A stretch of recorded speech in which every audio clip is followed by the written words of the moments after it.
Apa tu?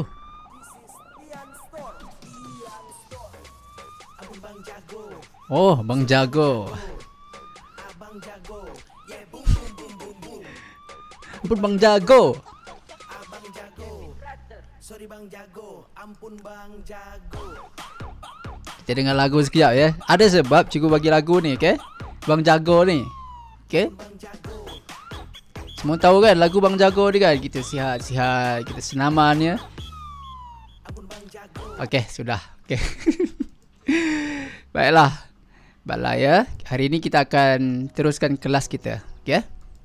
Kita teruskan kelas kita pada hari ini, iaitu nutrisi dan teknologi makanan. Tapi sebelum tu, cikgu nak tanya. Rasa-rasa kenapa cikgu tadi bagi lagu Ampun Bang Jago? Ampun Bang Jago kan? Sebab je, okey, Bang Jago ni dalam bahasa Indonesia Abang Jago lah kan? Abang yang kuat, gagah kan? Orang yang kuat, gagah, sado lah. Kalau dekat tempat kita ni kan, dia punya bahasa pasar dia Abang Sado lah kan? Ya, yeah, Abang Sado. Baiklah, Sado ni macam mana? Sado ni dia ada tubuh badan yang sihat, baik ya. Nampak macho lah kan katanya kan. Jadi tu Abang Sado ataupun dalam Indonesianya, kayaknya dalam bahasa Indonesianya itu dipanggil Bang Jago. Okey, tapi dalam kita selalu kita dekat bahasa pasarnya Abang Sado. Jadi Abang Sado ni untuk dia nak jadi Sado sebenarnya bukan senang. Okey, bukan senang. Dia kena ada training dia kena ada workout, dia kena pergi gym, dan yang paling penting sekali, dia kena ada pemakanan yang sihat. Okey, pemakanan yang dia jaga, makan sayur, makan daging yang sesuai dengan aktivitinya untuk jadi Abang Sado. Okey, untuk jadi Abang Sado. Jadi sebab tu cikgu bagi dengar tadi lagu Bang Jago, sebab cikgu nak kita mempersoalkan bahawa untuk jadi Bang Jago ataupun Abang Sado tu apa yang perlu ada? Ialah perlu ada nutrisi yang baik, iaitu pemakanan yang baik, gizi yang seimbang. Okey, boleh nampak tak? Jadi pada hari ini bab 2 hari ini adalah kelas pertama kita, bab 2. Kita akan masuk dalam bab ini, iaitu nutrisi dan teknologi makanan. Okey ya. Jadi di sini kita persoalkan beberapa perkara. Apakah konsep yang diterapkan oleh kempen Pinggan Sihat Malaysia yang disarankan oleh Kementerian Kesihatan? Nanti kita akan masuk di sini, okey. Dan apakah kepentingan gitar nitrogen kepada tumbuhan? Di dalam bab ini ada, tapi di dalam subtopik pada hari ini kita akan mempelajari lebih kepada nutrisi ya. Okey, kemudian apakah faedah penggunaan baka yang bermutu dalam pertanian? Apa faedahnya? Okey. Dan tahukah anda akan kewujudan akta atau peraturan yang perlu dipatuhi dalam proses penyediaan dan penjualan makanan di Malaysia? Okey. Perlu, dia ada undang-undangnya sendiri dan akan dipelajari juga di sini, okey. Dalam bab 2 ini, iaitu nutrisi dan teknologi makanan. Okey ya. Ini baru pengenalan ya. Okey. Di sini kita akan mengkaji gizi seimbang dan juga nilai kalori apa itu, dan kita akan kena tahu keperluan nutrien oleh tumbuhan di dalam bab ini ya. Gitar nitrogen, teknologi pengeluaran makanan, teknologi pemprosesan makanan, dan makanan kesihatan dan suplemen kesihatan macam Bang Jago tadi kan. Bang Jago, Abang Sado, okey, untuk dia kekal sihat, nampak macho dengan tubuh badan yang sihat dan baik. Okey. Baiklah. Seperti biasa, setiap bab tu dia akan ada bulletin. Okay, sebagai cikgu sebenarnya pembaca berita juga ya. Sebagai pembaca berita, kita baca berita, bulletin sains ini. Okay. Bismillah. Assalamualaikum dan salam sejahtera. Pengguna yang bijaksana akan sentiasa menyemak status keselamatan produk makanan dan suplemen kesihatan. Adakah anda seorang pengguna yang bijaksana? Senarai produk yang diharamkan ataupun banned products ialah maklumat tambahan yang disediakan oleh bahagian penguatkuasaan farmasi Kementerian Kesihatan Malaysia ataupun KKM. Senarai ini bertujuan untuk memberi maklumat kepada para peniaga, agensi penguatkuasa serta orang ramai berkaitan dengan produk kesihatan, kosmetik dan produk makanan atau minuman yang dicemari racun atau bahan kimia terlarang. Okey? Okey, maksudnya Kementerian Kesihatan Malaysia sangat perhatian dan sangat sensitif dengan perkara ini untuk kita memastikan produk itu yang sampai kepada customer ataupun pelanggan itu adalah produk yang terbaik. Okey. Jadi ini adalah contoh label ataupun kod QR bagi suplemen kesihatan yang diluluskan oleh KKM, Kementerian Kesihatan Malaysia. Kementerian Kesihatan Malaysia, KKM. Okey. Di sini ada beberapa kata kunci, iaitu gizi seimbang, iaitu pengambilan makanan yang seimbang akan kita pelajari di sini. Keperluan kalori, okey. Keperluan kalori yang diperlukan bersesuaian dengan aktiviti kita, dan pinggan sihat Malaysia. Di dalam KKM telah menyarankan di dalam pemakanan kita, di dalam pinggan kita apa yang perlu ada. Di sini ada kalori makanan dan Akta Makanan 1983. Nanti akan kita pelajari kalorimeter bom ataupun radas yang digunakan ataupun instrumen yang digunakan untuk mengukur kalori dan corak pemakanan kita, okey. Corak pemakanan kita macam mana, makronutrien, mikronutrien, kitar nitrogen, peraturan makanan 1985 ya. Ada undang-undangnya sendiri, okey. Dan teknologi pengeluaran makanan, teknologi pemprosesan makanan, status halal, okey, halalan thayyibah ya. Status halal dan juga prosedur pensijilan halal di Malaysia. Okey, ini kata kunci yang akan kita lihat di dalam bab ini, okey. Baiklah, kita terus masuk di dalam subtopik yang pertama, iaitu gizi seimbang dan juga nilai kalori. Okey. Ingatkah anda tentang gizi seimbang yang telah anda pelajari semasa tingkatan 2? Dah belajar kan? Tapi hari ini kita lebih mendalam lagi sedikit sebab dah tingkatan 5 kan? Jadi gizi seimbang tu apa sebenarnya? Gizi seimbang ialah makanan yang mengandungi semua kelas makanan yang diperlukan badan seseorang dalam kuantiti yang betul ya, yang betul. Jadi adakah hidangan nasi lemak ini merupakan suatu contoh gizi seimbang? Berikan sebabnya, okey? Okey, kita pergi kepada definisi terlebih dahulu, okey? Okey. Ya. Gizi seimbang ialah pemakanan. Kita tukar warna. Pemakanan.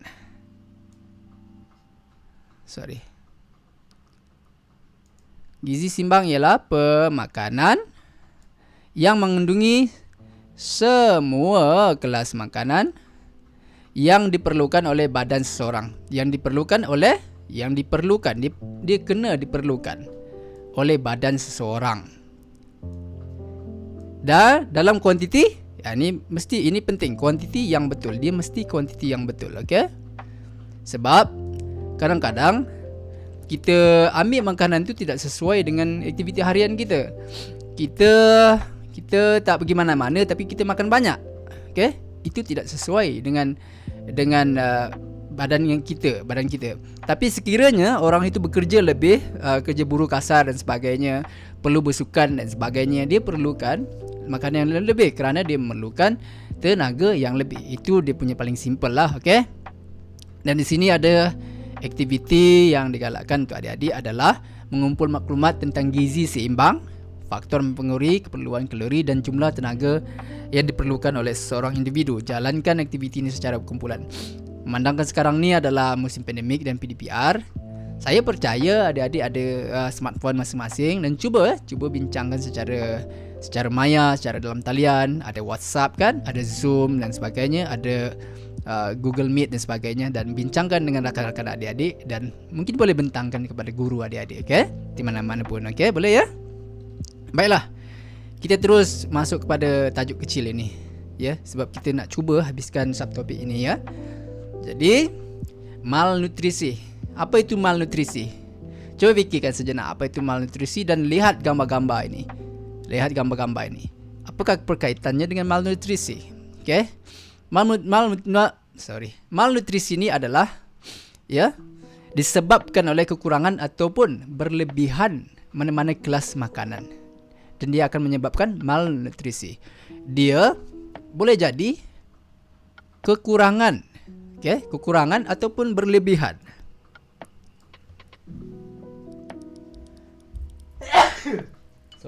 Bersin pula. Kekurangan ataupun berlebihan bagi mana-mana kelas makanan boleh menyebabkan malnutrisi. Dia terlebih makan manis ke, dia terlebih ambil lemak ke, ataupun dia terkurang ke, kedua-duanya memberi kesan. Sebab itu pentingnya gizi seimbang, iaitu pemakanan yang seimbang. Di sini kita lihat beberapa contoh masalah kesihatan akibat malnutrisi. Namakan punca setiap kesihatan tersebut. Dan ini adalah goiter Dalam bahasa mudahnya beguk lah, okay? Scurvy dekat ni, gigi, maramus, kwashiorkor dan ricket. Ini adalah beberapa contoh masalah kesihatan disebabkan oleh malnutrisi ataupun apa tadi malnutrisi itu? Malnutrisi ini adalah satu disebabkan oleh kekurangan atau berlebihan mana-mana kelas makanan. Okey?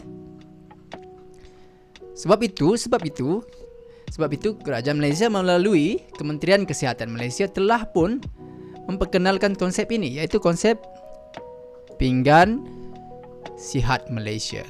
Okey, Pinggan Sihat Malaysia. Boleh? Sebabnya Kementerian Kesihatan amat menitikberatkan masalah malnutrisi ini, dan kita kalau boleh sebelum ini kan kita telah pun pelajari dalam bab 1, mencegah itu adalah lebih baik daripada merawat. Jadi inilah langkah-langkah pencegahan awal, kita menjaga pemakanan supaya kita dapat mengelak kesan-kesan daripada malnutrisi, kesan-kesan daripada ketidakseimbangan pemakanan, okey, yang menyebabkan malnutrisi, yang menyebabkan penyakit-penyakit tertentu. Okey, boleh. Jadi inilah garis panduan yang telah diberikan oleh Kementerian Kesihatan Malaysia yang telah memperkenalkan apa? Konsep Pinggan Sihat Malaysia. Okey. Jadi di dalam konsep Pinggan Malaysia ni, di dalam konsep Pinggan Sihat Malaysia ni telah diberikan di sini ya. Ada 3 bahagian utama. Okey, dia ada separuh pinggan itu diisi dengan buah dan juga sayur. Okey, maksudnya serat lah, ini adalah serat lah. Ataupun dalam bahasa Inggerisnya fiber. Okey, dia separuh daripada pinggan kita tu. Ini pinggan kita. Okey, kalau dalam bahasa Sabah piring lah. Okey, pinggan separuh daripada pinggan tu kita isikan dengan buah dan sayur. Okey, kemudian hanya suku sahaja. Okey, hanya suku sahaja. Suku pinggan itu diisikan dengan nasi atau karbohidrat yang lain. Kadang-kadang kita keliru tau. Kita kata kita nak diet. Oh, aku tak nak makan nasi lah. Saya tak nak makan nasi lah. Saya nak diet lah. Tapi dia bantai mi goreng tu penuh. Macam mana tu? So tu di sini ditekankan bahawa isi suku pinggan dengan nasi atau sumber karbohidrat yang lain. Sebabnya karbohidrat adalah karbohidrat. Okey, boleh. Nasi ke mi ke, yang penting dia karbohidrat adalah karbohidrat. Baik, okey. Sebab tu dia digalakkan suku. Yang disarankan ke sini suku daripada pinggan itu adalah nasi ataupun karbohidrat yang lain. Okey? Dan kemudian suku lagi pinggan itu diisikan dengan ikan atau sumber protein yang lain. Okey, ikan itu adalah protein, sumber protein, dan juga sumber protein yang lain termasuklah daging ayam, daging lembu, daging kerbau dan sebagainya. Okey? Boleh. Tapi kenapa di sini dia galakkan ikan? Sebab ikan ini dia bukanlah land animal. Dia adalah aquatic animal. Dia adalah hewan di laut ya. Dia di pemakanannya di dalam laut itu lebih terjaga. Kandungan protein dan juga dia ada omega 3 dan sebagainya yang lebih baik ya. Ya, sebab itu dia digalakkan ikan. Kalau anda nak diet yang baik, anda makan ikan lebih ya. Yes. Boleh ya? Sebab tu dia dalam konsep ini kita atas sikit lah, dalam konsep food security, pembekalan makanan, amatlah negara kita amat menggalakkan aquaculture ataupun aquaculture ni iaitu pemeliharaan ikan ataupun ewat-ewat akuatik, ikan, udang dan sebagainya, supaya kita dapat membekalkan pemakanan yang lebih baik kepada rakyat Malaysia. Okey, boleh? Okey, kita teruskan ya. Aplikasi konsep Pinggan Sihat Malaysia dalam kehidupan seharian. Okey, inilah contoh-contohnya. Okey, inilah contoh-contohnya. Okey, suku nasi ataupun karbohidrat, separuh buah-buahan dan juga sayuran dan juga suku lagi adalah protein. Okey, boleh nampak tak? Okey. Sini dia gunakan roti. Kemudian separuh adalah sayuran dan buah-buahan. Dan di sini proteinnya lain. Telur kot ni. Tak nampak sangat. Mungkin telur. Di sini pula ikan, sukunya ikan. Okey. Kemudian separuhnya adalah sayur dan suku lagi adalah nasi dan karbohidrat. Begitu juga dan seterusnya. Okey, boleh? Okey. Makan 3 hidangan utama yang sihat dalam sehari. So digalakkan sini makan 3 hidangan utama yang sihat dalam sehari. Makan 1 ataupun 2 snack sihat di antara waktu makan jika perlu. Jika perlu ya, jika perlu baru makan snack. Lebihkan makanan berbijirin ya. Berbijirin. Contohnya oat, okay, nestem yang selalu tu begitu kan, berbijirin. Dan kurangkan makanan bergoreng dan bersantan. Bergoreng. Okey, bergoreng ni sebenarnya berlemak, okey. Jadi makan makanan yang dimasak di rumah lebih kerap. Kenapa? Sebab kalau kita makan di rumah ni, kita boleh setkan, kita boleh tentukan berapa banyak sayur yang kita nak letak di dalam tu. Minyak dia ni letak sikit je kot. Okey, macam tu. Okey, kita boleh rebus.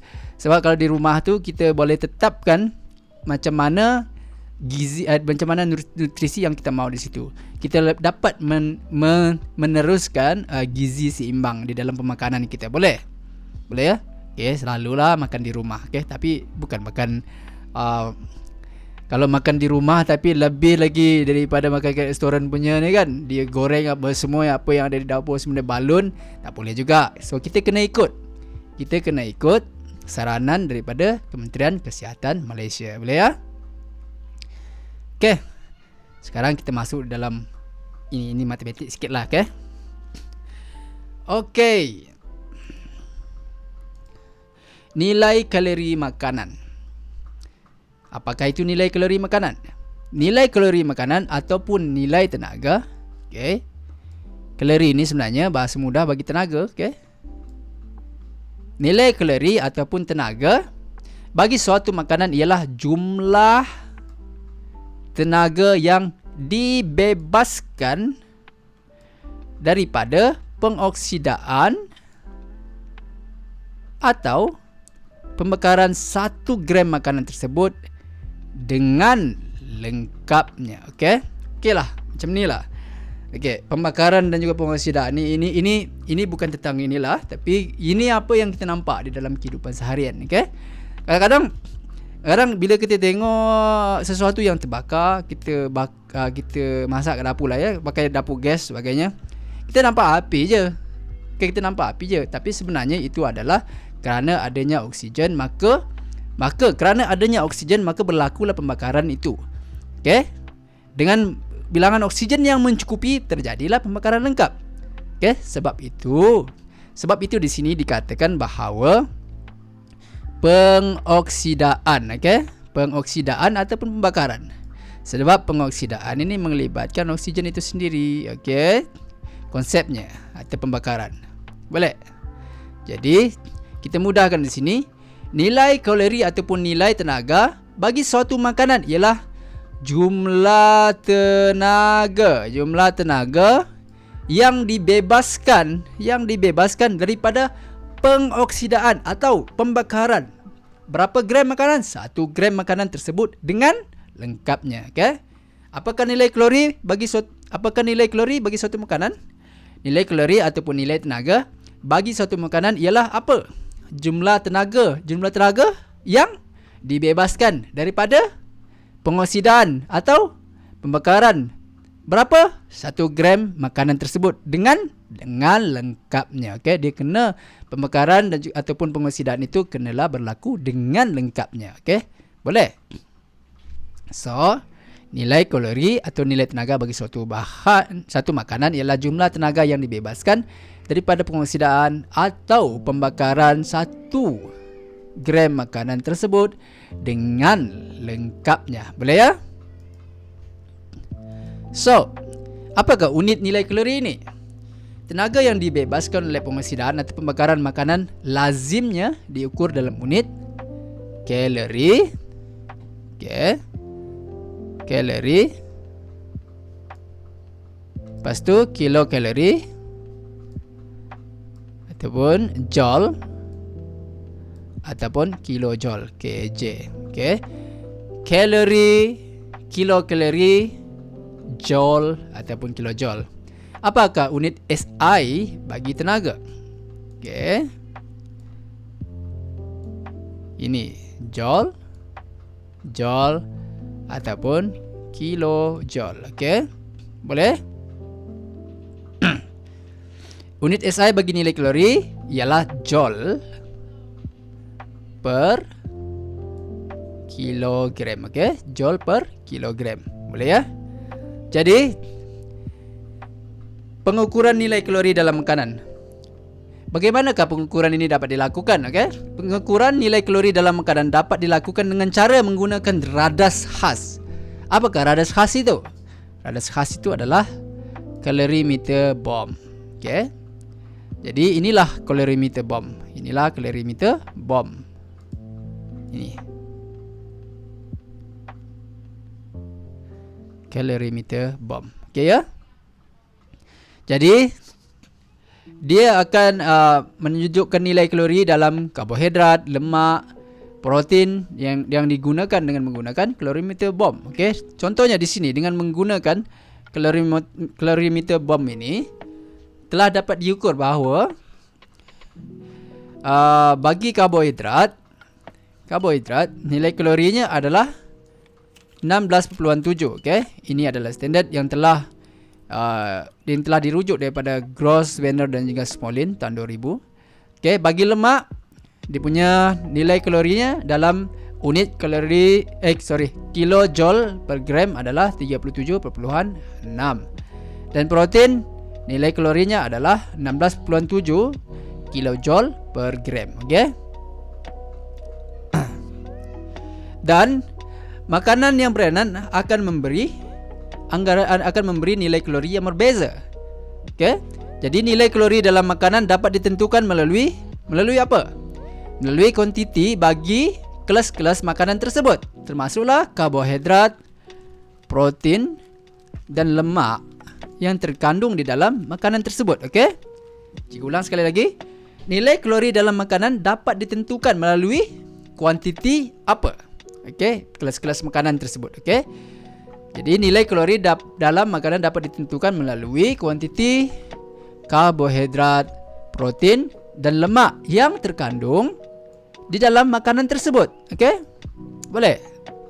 Contohnya kita makan sesuatu makanan itu, kita tak tahu berapa nilai kalorinya. Tapi daripada makanan itu, contohnya cikgu makan ayam, lepas tu sayur dengan nasi. Okey? Di situ kita boleh tengok karbohidratnya apa, nasi, lepas tu protein. Contohnya tadi ayam itu, okey? Dan lemak juga dapat daripada situ, okey? Daripada daging ayam itu, okey? Jadi di situ kita boleh menganggarkan berapakah nilai kalori yang telah kita ambil. Okey, boleh? Sebab telah pun ada standard di atas ni kan. Okey, di sinilah kita dapat pecahannya. Ini adalah contoh ya. Ini adalah contoh yang menunjukkan beberapa contoh makanan dan anggaran nilai kalorinya. Okey. Okey. Yang hijau ni adalah karbohidrat. Yang macam coklat-coklat sikit ni adalah lemak, putih ni protein dan biru ni air. Okey. Untuk gula ni adalah 100% karbohidrat. Okey. 100% karbohidrat. Okey. Untuk daging ni 60%, 69% adalah air dan 18% adalah protein. Okey. Bayangkan kita makan daging tu, dia punya protein adalah 18% saja. Okey. Dan 13%-nya adalah lemak. Okey. Boleh? Jadi daripada sini nanti kita boleh kira kalorinya berapa. Boleh ya? So, cikgu jelaskan sekali lagi. Kalau daging tu dia punya air berapa? 69%. Lepas tu dia punya protein berapa? 18%. Dia punya lemak berapa? 13%. Tapi kalau kita pergi minyak sawit is 100%, 100% lemak. Okay? So sebab tu Kita fikir nanti kita makan ayam kita dapat protein je, tapi bila kita goreng sebenarnya dia dah memberikan lemak di situ, okey? Dan memang ayam itu pun dah ada lemaknya sendiri. Dah ada lemak situ contohnya.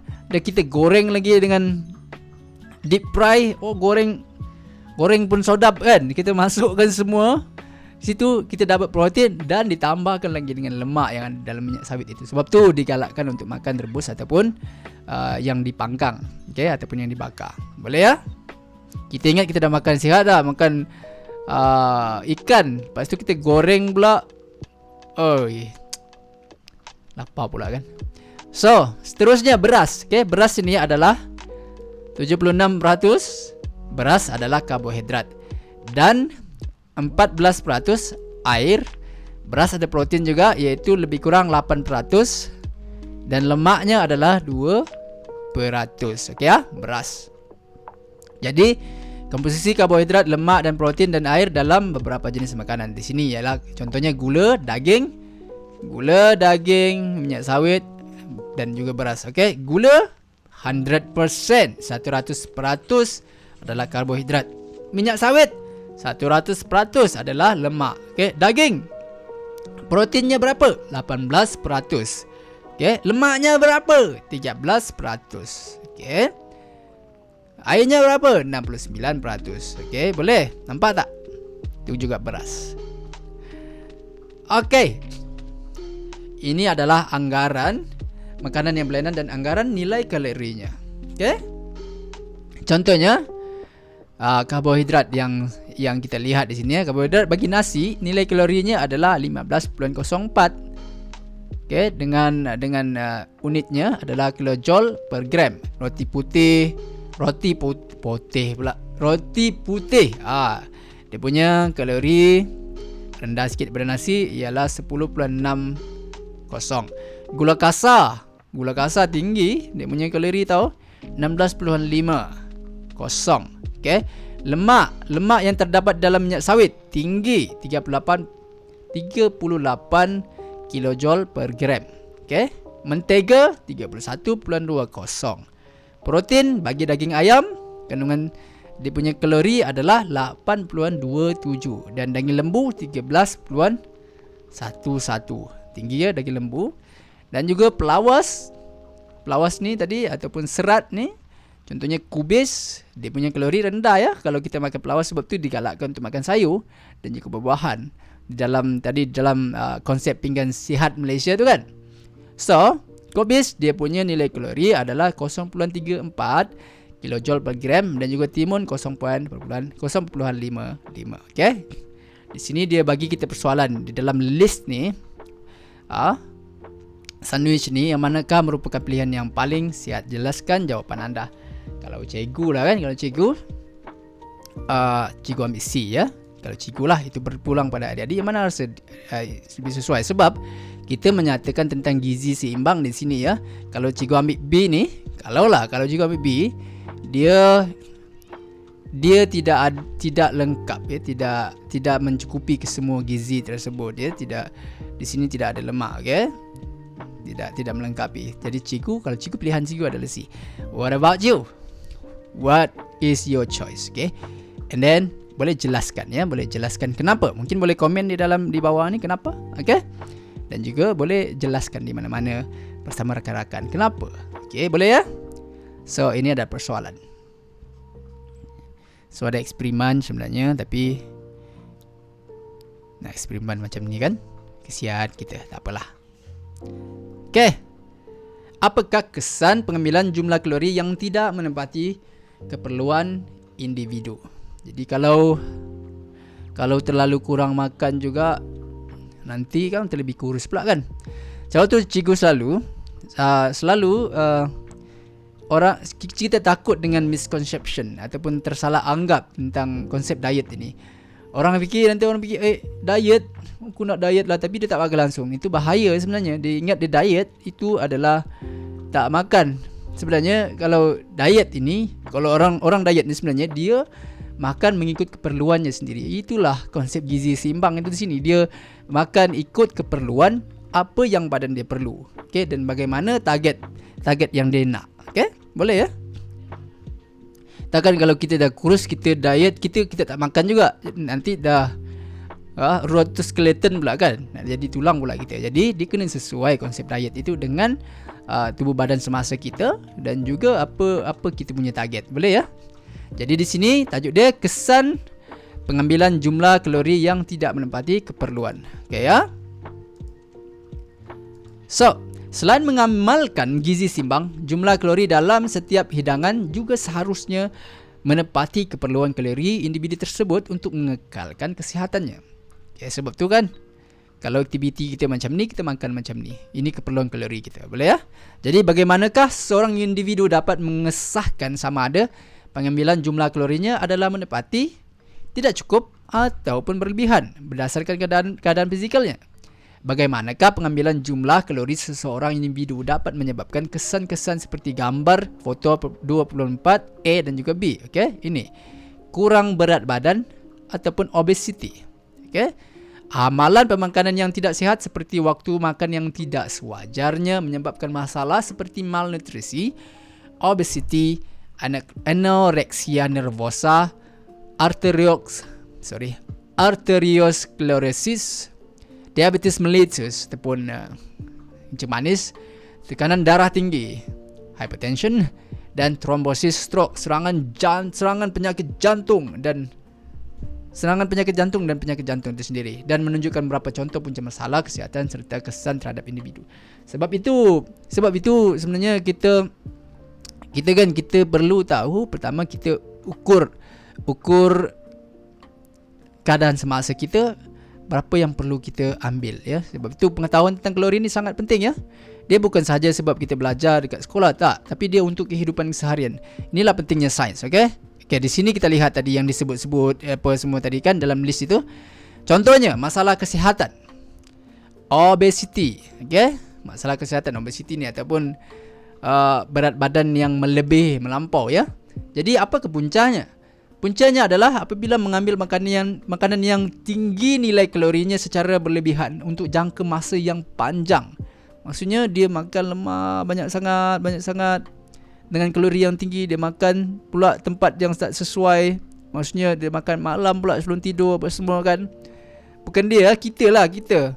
Sebab saya pun, cikgu pun pernah juga naik berat badan, tak adalah, tapi tak sampai obesity ya, tapi overweight sampai pergi pemeriksaan kesihatan sampai nurse pun tegur, jerawat tegur, berat badan awak ni dah naik lah, tengok awak punya tekanan darah pun dah naik.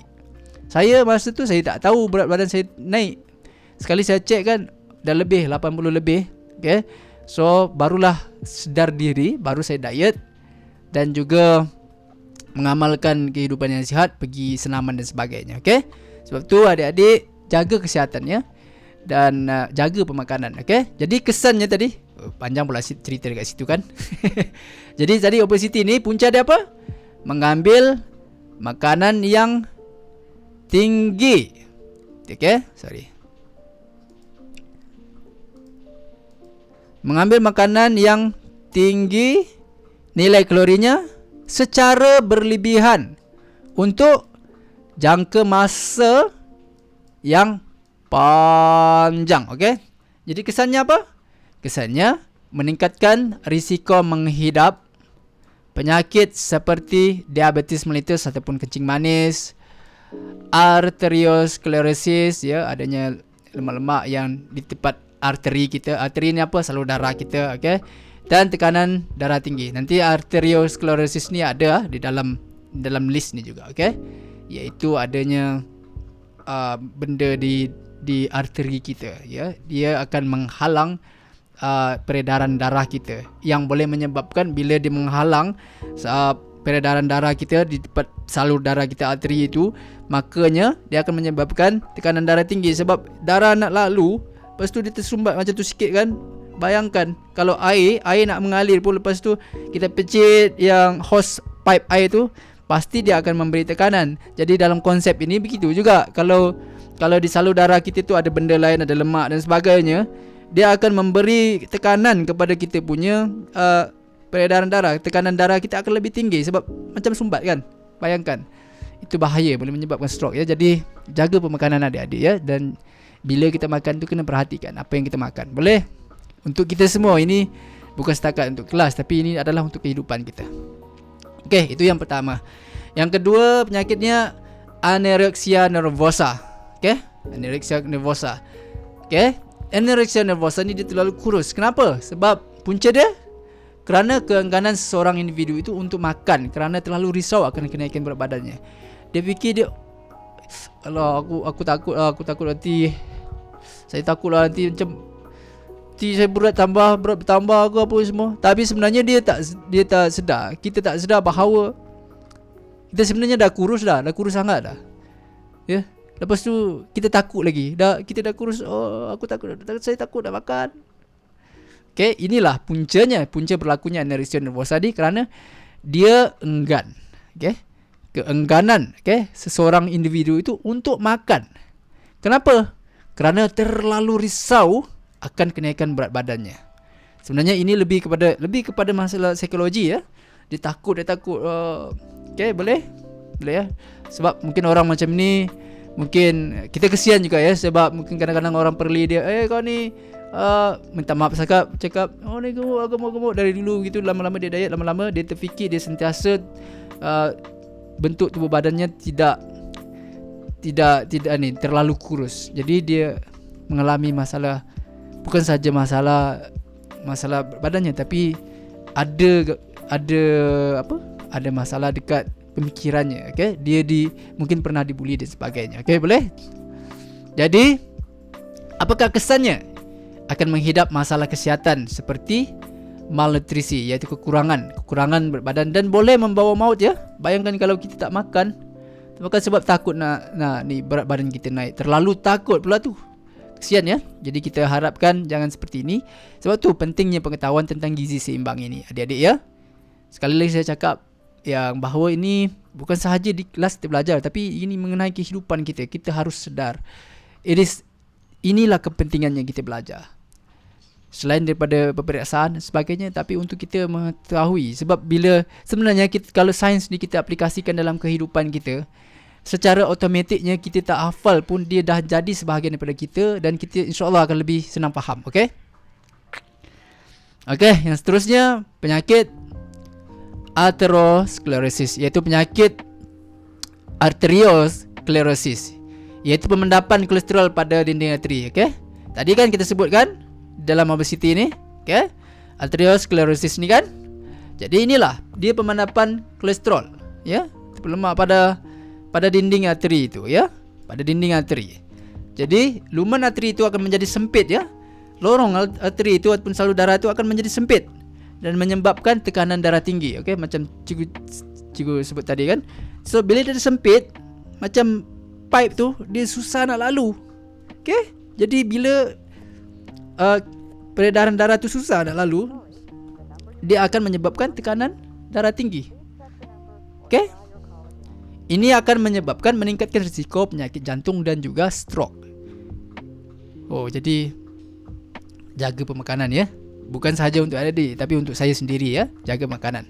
Okey, seterusnya diabetes mellitus. Diabetes mellitusnya ni secara yang kita tahu dia adalah yang ringkasnya kencing manis lah. Okey, jadi apakah punca kencing manis ataupun diabetes mellitus ni? Dia berpunca daripada pengambilan makanan atau minuman yang tinggi kandungan apa? Kandungan gula untuk jangka masa yang panjang. Dia lebih kurang juga dengan obesiti tadi ya. Okey, di sini tadi obesiti tadi kan tinggi nilai kalorinya, okey. Tapi yang untuk diabetes mellitus ni ataupun kencing manis ni, dia mengambil makanan atau minuman yang tinggi apa? Kandungan gula. Untuk apa? Untuk jangka masa yang panjang. Okey, boleh. Okey, ini kesannya dia boleh menjejaskan penglihatan, kesihatan ginjal dan juga sistem saraf. Okey. Apa pula tiba-tiba kan boleh menyebabkan menjejaskan penglihatan mata? Saya makan, mata dekat sini. Macam mana pula boleh macam tu kan? Okey, ini macam ni ya. Sebab salur darah kita tu bukannya dekat sini juga, dekat mata kita pun ada salur darah. Okey, jadi bila kita tak menjaga pemakanan dengan kandungan gula yang tinggi, salur darah dia akan terganggu juga dekat mata tu. Dia boleh menyebabkan orang itu akan dia punya diabetes mellitus tu akan memberi kesan kepada dia punya retina ataupun dekat mata dia, okey? Boleh ya?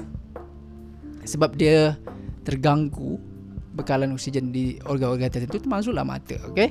Jadi dia akan menjejaskan penglihatan mata, kesihatan ginjal kita, okey, buah pinggang dan juga sistem saraf, okey? Dan luka lambat sembuh. Sebab tu minta maaf cakap sebahagian pesakit diabetes mellitus dia mengalami, ada yang kena potong kaki sebab dia panggil nekrosis lah. Nekrosis ni apabila oksigen ataupun peredaran darah tak sampai lagi ke situ dan menyebabkan kaki nekrosis, mati, sel di kawasan tersebut mati, jadi terpaksa dipotong kaki. Jadi betul-betul ini, this is not a joke, ini bukan gurauan, tapi this is happening. It happens. It happen in our life, in our world. It's happening. Dia sedang berlaku ya. Ada pesakit kencing manis yang terpaksa dipotong kaki. Jadi kesian ya. Jadi untuk kita sentiasalah jaga makan kita, okey. Jangan terlalu ambil kandungan gula yang terlalu tinggi dalam masa yang sangat panjang, masa yang panjang. So, ini pesanan ni bukan untuk adik-adik je, untuk saya sendiri ya. Boleh? Jaga pemakanan. Kemudian tekanan darah tinggi. Ini berkaitan ya semua-semua ni. Okey, dia punya punca adalah mengambil makanan tinggi kandungan garam untuk jangka masa yang panjang, okey. Okey, contohnya hari-hari nak makan mi segera, lepas tu sedapnya ikan masin ni, makan lagi. Hari ni makan, besok makan, petang makan, pagi nasi goreng ikan masin, tengah hari nasi goreng ikan masin, malam nasi goreng ikan masin. Jadi bukan apa. So ini reality tau, bukan saja adik-adik. Sebab kita semua pernah melaluinya. Saya pun pernah melaluinya. Jadi dia kesannya akan menyebabkan apa? Dia akan meningkatkan risiko penyakit jantung dan juga stroke. This is not a joke. So please take care of and look after what you eat, dan lihat apa yang kita makan. Okay? Boleh ya? Okay, kita lihat corak pemakanan masyarakat Malaysia dan kesannya terhadap kesihatan. Kita orang Malaysia kan? Inilah corak pemakanan kita yang telah dikaji oleh penulis buku ini. Okay? Baiklah, corak pemakanan masyarakat Malaysia dan kesannya terhadap kesihatan. Kesihatan badan manusia bukan sahaja dipengaruhi oleh pengambilan jumlah kalori yang menempati keperluan, tetapi juga bergantung kepada corak pemakanan seperti waktu makan dan jenis makanan. Okay? Kadang-kadang kita ingat aku tak nak makan, saya nak rehat, tak makanlah siang ni, macam sekali jam 2 pagi 3 pagi dah makan. Berhabis solat tu. Macam mana? Lepak sana sini dengan kawan-kawan. Aku diet ni, saya diet. Sorry ya, guna aku pula. Saya diet. saya diet, saya tak nak makan lah. Tak nak makan sarapan lah. Padahal itu yang paling penting. Dia makannya jam 3 pagi, jam 2 pagi, jam 1 pagi. Jadi rasa satu corak pemakanan itu sebenarnya penting. Bukan apa sahaja yang kita ambil, bila kita makan tu juga penting. Okay? Jadi di Malaysia ni terdapat pelbagai jenis restoran, terutamanya restoran makanan segera yang beroperasi sepanjang masa 24 hours, 24 jam. Jadi mengapakah restoran-restoran ini beroperasi sepanjang masa? Adakah pengambilan kalori yang menepati keperluan anda dapat diperoleh daripada makanan segera dan juga makanan rapuh? Okay, kita makan je, kita main bantai je semua. Okay? Contohnya tadi kan, gula berlebihan dapat menyebabkan obesity tadi kan, berat badan yang terlalu berlebihan, kerosakan gigi. Okay, kerosakan gigi apa semua, dah ada karies gigi dan sebagainya, dan peningkatan risiko awal menghidap diabetes, penyakit kencing manis pada usia yang muda. Baru 18 tahun dah ada kencing manis, kesian kan. Jadi kita harap benda ini tak berlaku. Dan juga pewarna dan juga pemanis tiruan dalam dapat menyebabkan kanser, kemandulan, diabetes mellitus ataupun kencing manis, kerosakan hati dan juga ginjal buah pinggang kita. Hati-hati ya. So kalau boleh makanlah makanan yang fresh. Ini pesanan untuk diri sendiri, macam bagi ceramah pula kan. Jadi juga sebahagian makanan rapuh ni dia ada ketiadaan kandungan berkhasiat dapat menyebabkan malnutrisi. Kita makan je. Kafein dalam minuman bergas dapat menyebabkan keadaan susah nak tidur ataupun insomnia, kerisauan, anxiety. Kita terlalu fikir sebab aktif tak tentu pasal, ketagih pula tu. Belum minum lagi lah hari ni, belum minum lagi apa minuman bergas hari ni. So hati-hati. Dan juga garam berlebihan yang dapat menyebabkan tekanan darah tinggi. Dah lah tekanan darah tinggi, penyakit jantung, ginjal pula rosak. Please. Kita teruskan. Ya. Baiklah. Subtopik kita yang 2.1 ni dah habis. But this is a reality in our life. Reality in our life that we have to take care and we have to look after what we eat. Kita kena sentiasa menjaga diri, take care, dan kita perlu melihat apa yang kita makan, kandungan kalorinya bagaimana, komposisinya bagaimana. Bila kita makan, aktiviti harian kita macam mana. Jadi itulah pada hari ini kita telah mempelajari tentang nutrisi dan juga teknologi makanan. Siap ya. Biar dia akan jam sekejap. Sorry.